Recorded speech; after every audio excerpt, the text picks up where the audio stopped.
Welcome back to another action figure review. In this review, we're going to be taking a look at the Hot Toys Exquisite Mini Aliens Colonial Marine Cruz 1/18 scale action figure. This is the packaging it comes in. It is the traditional Hot Toys box style for all their toy lines, pretty much. On the front of the box is a very large window box showing the figure and the accessories. At the top, maybe like a third of the box, we have the white background with some of the alien parts coming around from the sides. From the middle down to the bottom, we do have that hive look. At the bottom of the Aliens Colonial Marines nameplate, along with the name underneath for Cruz. On the right, we have the Hot Toys logo. And on the left, we have the Tricky Hazard symbols and I believe the symbol for the Colonial Marines. Top of the box, we have Exquisite Mini Aliens Colonial Marines with the alien behind there, done in blue and black. On the side of the box here, we have a bunch of aliens on top of the hive looking design. Aliens Colonial Marines. The other side of the box is pretty much the same. Top of the box we've already looked at, and the bottom we have the hive looking down like bluish and black. The back of the box we have the Exquisite Mini Aliens Colonial Marines, recommended for ages 14 and up. 2 product shots. We have a bio down at the bottom for the company name, the 20th Century Fox always reserved, and social media information if you want to follow them. Warning: tricking has a smallpox not for children under 3, a UPC, which I don't think is any good, but there it is if it does help you. So let's go ahead and take a look at Cruz outside the box.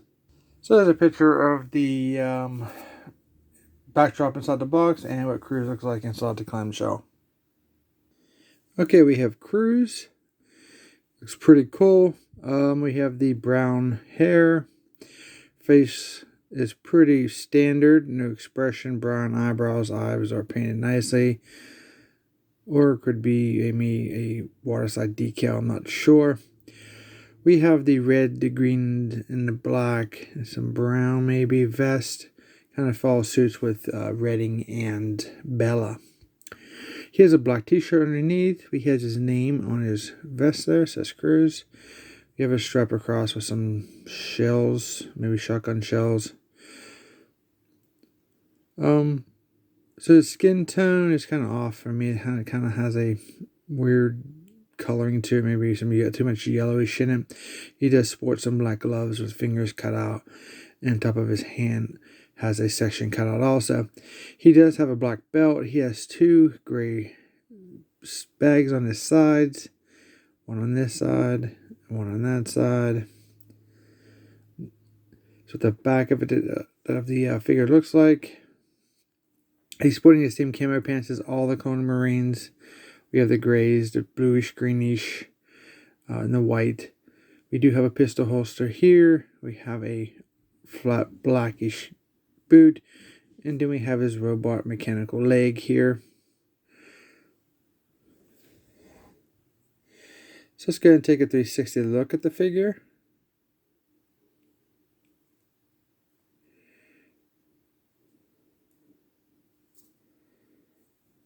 Give you guys some other detailed shots of him. I'll try to get all kind of angles so we can see all the sculpt and all the different paint that we have.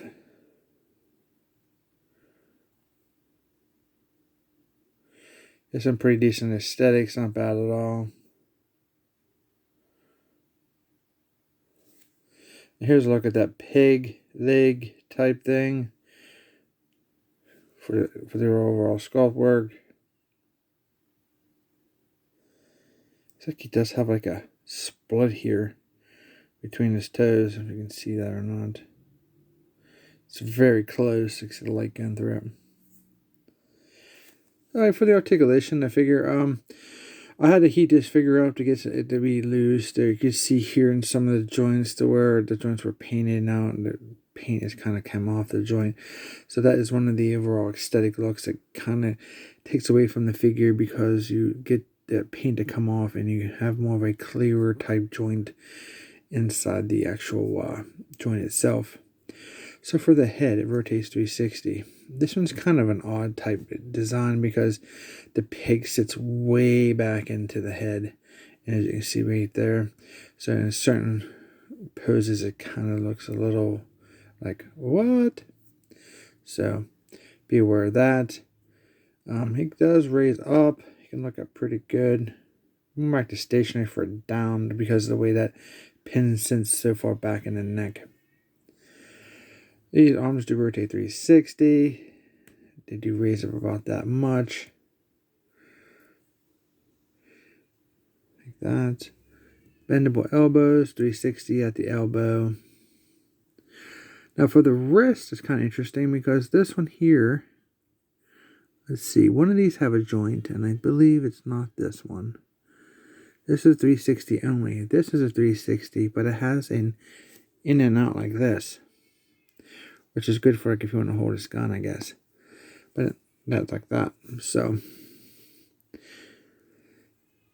chest articulation, I'm not totally sure because you got to tear the figure apart to take the vest off, and I don't want to do that because I don't recommend it on these figures from Hiya Toys.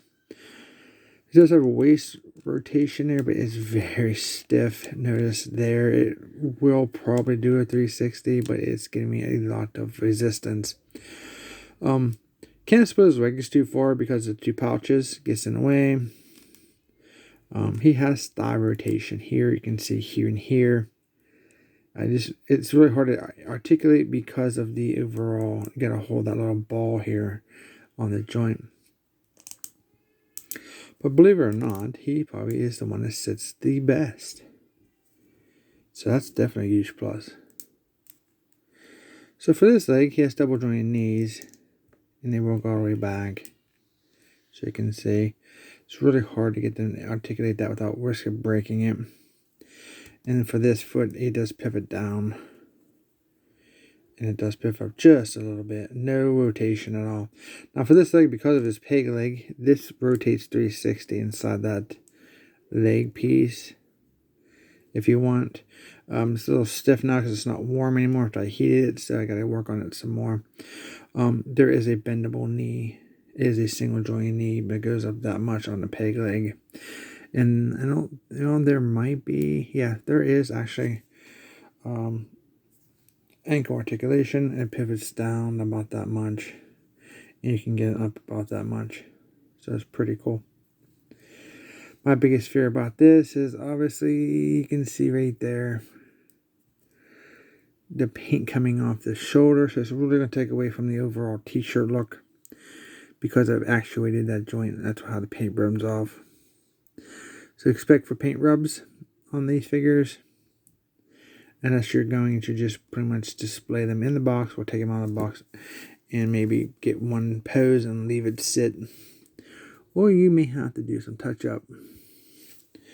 But it's a pretty cool looking figure on your shelf. Now for his accessories, we have the same stand that we see with all the Colonial Marines and the Predator figures. It's a graded look with the silver. And let's see what else we got here in this little clamshell. We have the I, H bracket, whatever you want to call them. And we all know what those are for. Those are for the connector pieces, if you don't know, for up and down or on the sides of the stand. So that's pretty cool. If you have a bunch of these, I'm telling you, they'd be really nice, and you can get a nice floor-based display. So very, very cool. Here we have a pistol. It's a black pistol. Then he comes with his traditional Colonial Marines assault rifle. We have the blue. We have the green, not the blue. We have the green and the black with the silver wash. Pretty nice. And then we have some type of backpack. Either a camera or a light on there. I don't remember. It's been a long time since I've seen an Alien movie, the original Alien movies. And I don't think Cruz is in the movie. I'm not sure. But it could be a light or a camera or whatever you want it to be. So let's take a look at that. I almost missed it when I first was looking at these figures. Usually your traditional peg hole is here in the middle. Well, this one's very small. It's right there, and it's actually in a black piece of camo. And you just gotta find it. Well, the only bad thing about this is once you stick it in, the vest is thin, obviously, and then you have the body inside there, the back. This thing does not sit very well. The peg is too long for one thing. There's too much peg for the distance between the vest and the back, and it's almost very difficult to get in. But if you get it to seat right, or if you trim it up, maybe you can get it to fit right. But it is so really impossible to get it to stay. Maybe even the diameter is just a little bit off for it to sit properly. I get to stick a little bit, but that's how that would look. You can see the distance. That's tolerance is terrible on that. Now for the hands, they are very stiff plastic. To be aware, let's do the pistol first, because once you use the assault rifle, they kind of stretch out, and then you're left with a more gaping hole in the hand to hold the smaller pieces, such as this pistol. So those are pretty good. And then we have a case here on the side, and it fits in there pretty good. You might have to turn his legs sideways a little bit because of that pouch there, but it fits. So this is actually kind of thicker grip on here. And it is really a challenge to get it to get in there without trying to break his arm or hand off. But he can hold it, relatively what you expect. And then you can bring his hand over and get it underneath for a nice display piece.